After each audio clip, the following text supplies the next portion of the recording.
Hello, friends. Welcome to Heidi's Colorful Colorado. I'm your host, Heidi, a wife, mom of four, CU Regent, and the founder of Camp Bow Wow and the She Factor. With a passion for keeping the spirit of our state alive and well, I started this podcast to bring the people of Colorado together to celebrate the amazing state we call home. Come along on this journey with me as I travel across our old country roads in my vintage RV, interviewing folks that embody the true spirit of the Rocky Mountains. From the Front Range to the mile-high city to the Wild West of Southern Colorado, we'll celebrate the history, beauty, and Coloradans that make this place the colorful state it is. Each week, you'll meet people trailblazing the way for an even more colorful future for us all, making a huge difference along the way. Are you ready for a Rocky Mountain ride? Let's do this, Colorado. Welcome, everyone, to Heidi's Colorful Colorado. Boy, is it beautiful out here. We are in Western Colorado, and I am with Bill and Aaron, who are family ranchers. I'm so excited to have you guys here. Welcome. Thank you. Aaron, I want to hear a little bit about you growing up out here. What was it like, and why do you stay? Is it just your love of the area? Yeah, I would say I'm either the fifth or sixth generation that has grown up here in the same area. And yeah, growing up, it was a long ways from town, so pretty much kept me out of trouble. And it's just a lot of freedom. I mean, you can hunt, fish, whatever you want to do in the open and not see a ton of people. How many people were in your graduating class? Because you actually went to high school in a bigger high school, right? Yeah, I graduated from Eagle Valley, and there was, I think, 112 or 118. Did you go to a smaller school in the valley here? No, there was no school offered here. We used to have a bus, and we'd get on the bus at 6:30 and get off at 4:30. Oh my gosh! Until we started doing sports, and then it was. Then you were there later. till midnight. Yeah.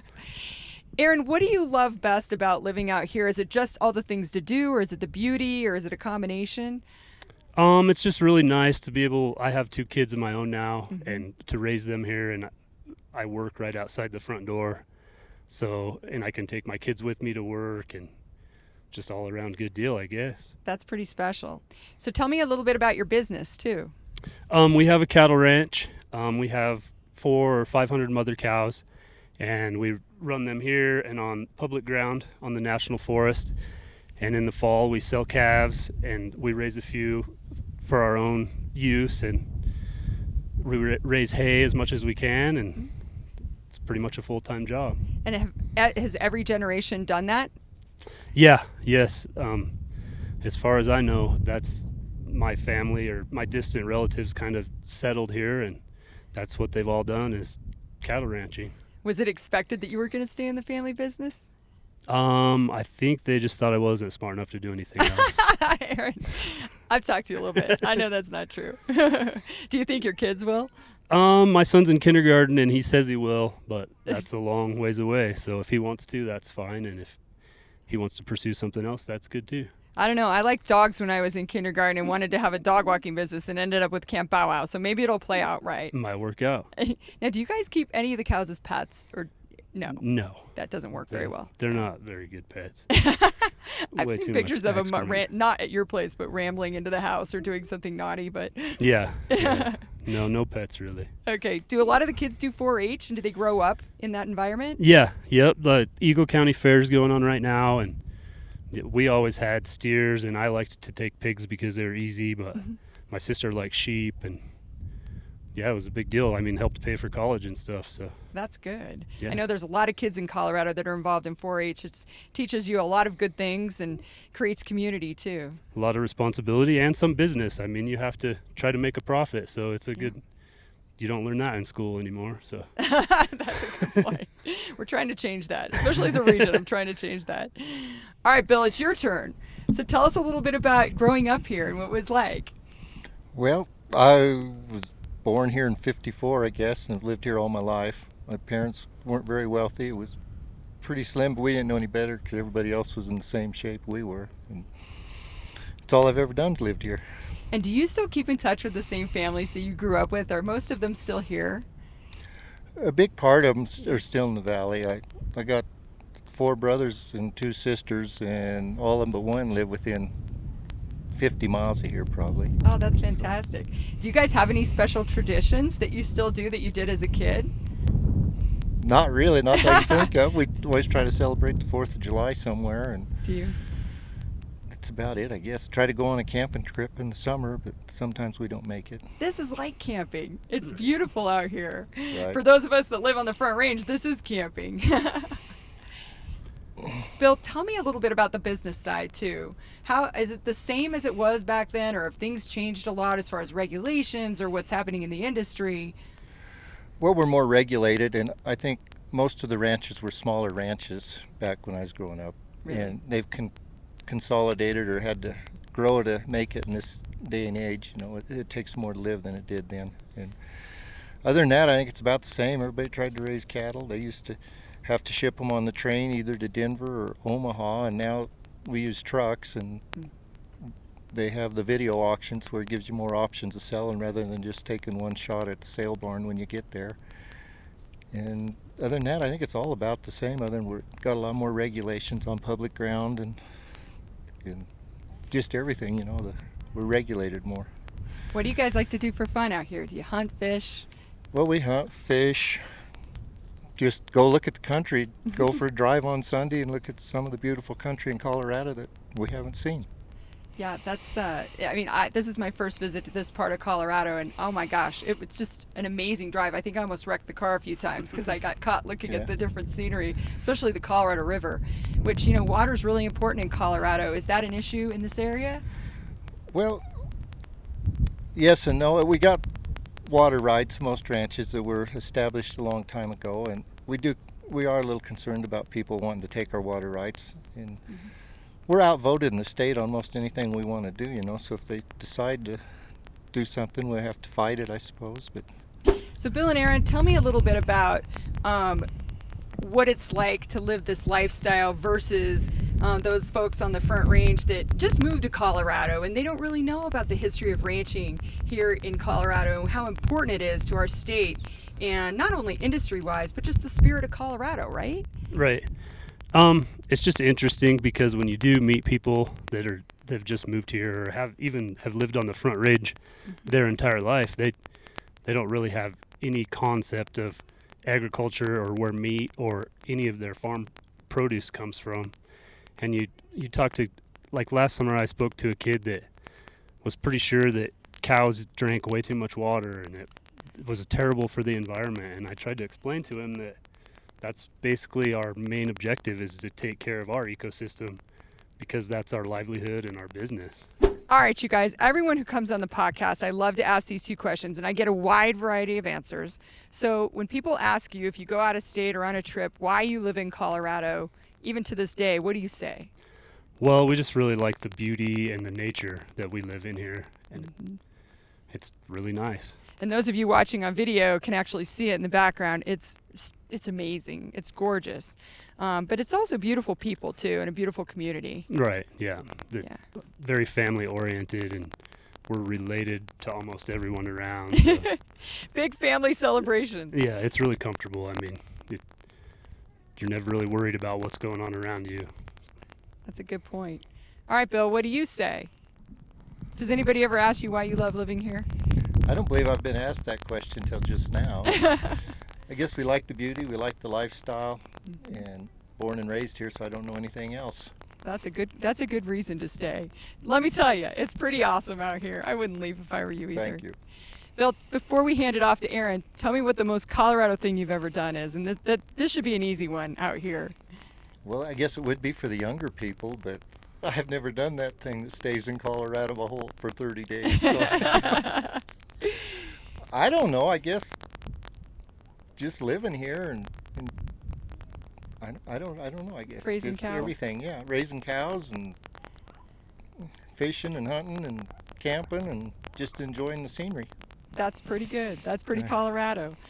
So, Aaron, what's the most Colorado thing you've ever done? Ever, huh? Ever in your entire life? Man, I don't know. There's so many. I mean, I think I even went rafting once, and I've skied at most of the major resorts when I was younger. And what's the closest ski resort to here? Is it Vail? It's about halfway between Vail and Steamboat. Got it. don't tell anybody that. What's your favorite ski resort?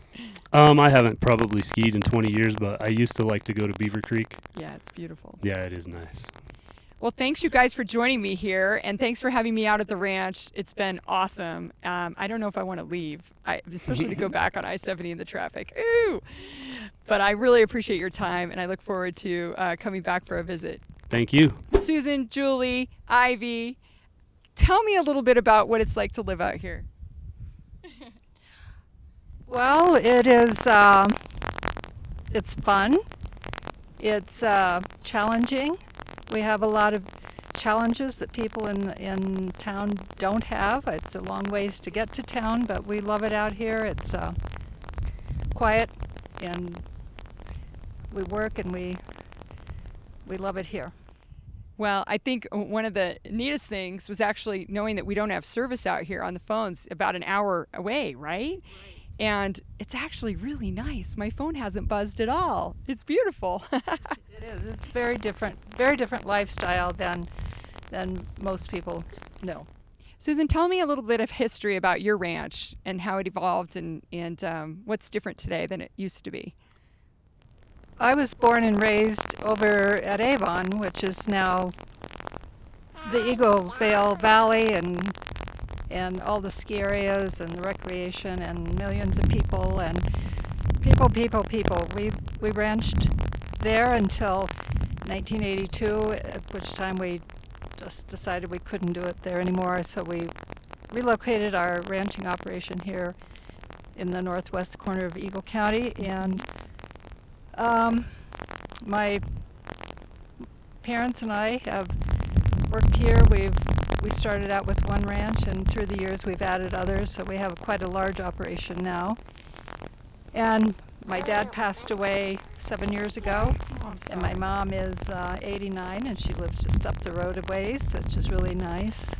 And so it's just me, and Julie and her husband help me a lot here on the ranch, and Ivy, of and course. Ivy, Your big brother. and Ty. And it's a lot of hard work. It really is very, very hard work. It's long days, and some quite stressful, and others quite joyful. But it's a wonderful life. What's your favorite thing about raising cattle? Just the beauty of it all, and to see at the end of the summer, to see what your end product is. It's very gratifying to have a nice calf crop and a nice hay crop, and to see the product of your work. Yeah, that makes a lot of sense. So, Julie, why don't you tell us a little bit about what it's like to work on the ranch, especially with young kids and a family? How do you balance everything? Well, I will be honest, I don't do as much as my husband, that's for sure. But it's very nice to be able to bring my children to work with us some days, and for them to see what we do, because it is a lifestyle that is worth protecting, not just for my kids or the kids that live up here right now, but for future generations of people that may not necessarily know this lifestyle yet. Mm-hmm. We have to keep that option around for those kids. What do you tell young kids that might want to get into ranching that don't live on a ranch right now? How do you start to experience it? Is it joining 4-H, or what's the right path? Yeah, joining 4-H.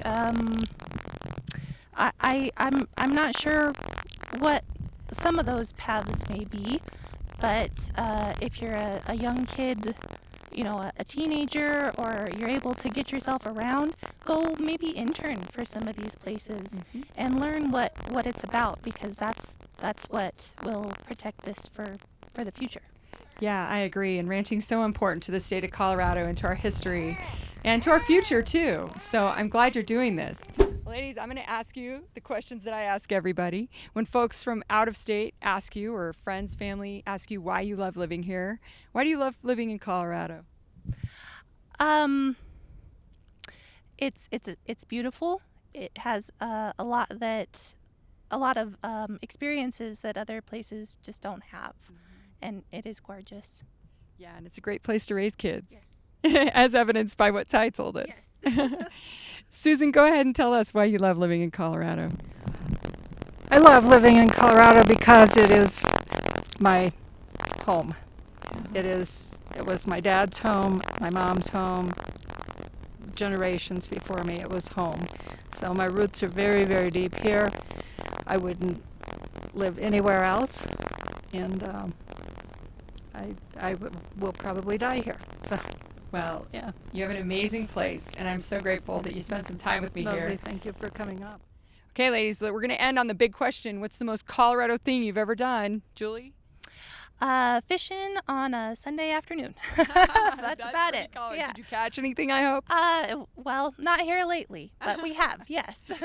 Good. How about you, Susan? The most Colorado thing I've ever done is own a cattle ranch in Colorado. That's pretty darn Colorado. That has to be one of the top of all the podcasts. Well, thank you again for spending time with me, and thanks for inviting me to the ranch. It's beautiful. We won't tell anybody where it is because we don't want it to get spoiled, but... Thank you for joining us today on Heidi's Colorful Colorado. If you enjoyed this conversation, don't forget to rate, review, and subscribe. And definitely follow me on Instagram to keep up with my latest adventures. In the meantime, happy trails from me, Heidi Ganahl.